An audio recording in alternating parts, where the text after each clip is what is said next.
Welcome to Storytime with my dad, John Feinstein.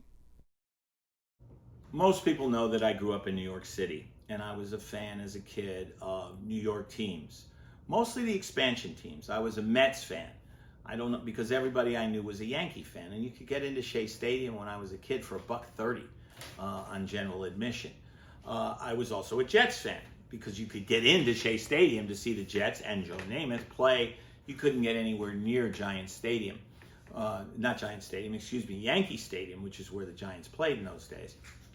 My buddies and I, on Mondays, would get on the bus and ride it to 57th and Madison, which is where the Jets offices were located then. And if you got there on Monday afternoon, you could buy a $3 standing room ticket for that Sunday's home game. It wasn't on sale until Monday. And then the standing room was right behind the lower deck. And we'd wait till the second quarter and then sneak into an empty box somewhere because there were plenty of them.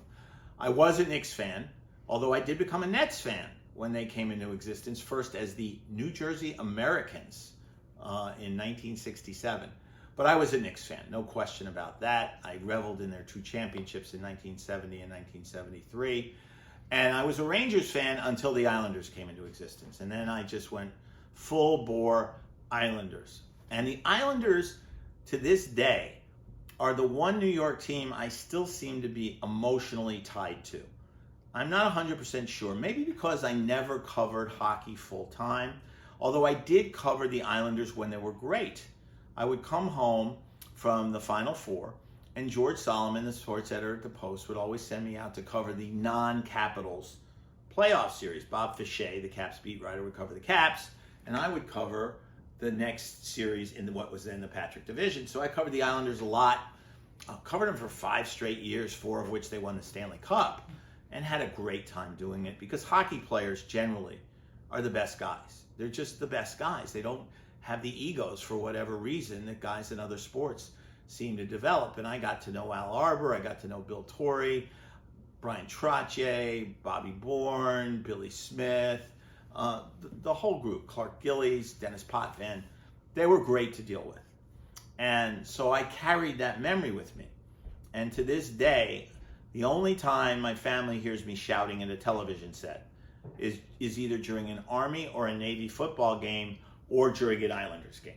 That's who I get emotionally tied to. Now, the Mets I still pull for, but I've been hot and cold with the Mets. When Bobby Valentine was the manager of the Mets, not so much. I was around the 1992 team quite a bit. Somebody once wrote a book about him. John Harper, a friend of mine, wrote a book about them called The Worst Team Money Could Buy, because they had all these big name guys, Brett Saberhagen, Vince Coleman, guys like that, and they were a terrible group of people. Just, you couldn't root for them. You just couldn't root for them. So, but now I like the group. I love watching the Mets on TV because they have the best broadcast team in Gary Cohen, Keith Hernandez, and Ron Darling. They are the best. And I have the baseball package, so I get exposed to all of them. There are some others that are very good, but Keith and Ron and Gary are terrific. So I'm emotionally tied to the Islanders. I am now back emotionally tied to the Mets. It's hard to get emotionally tied to the Jets because they've been so bad for so long. I still want to see them win, but I don't have a heck of a lot of hope. And the Knicks? No. I stopped rooting for the Knicks when Pat Riley became the coach, and now James Dolan is the owner.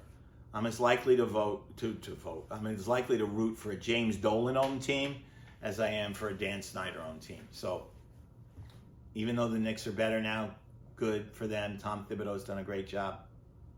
I don't really care. My dad also writes books, and some of them are good.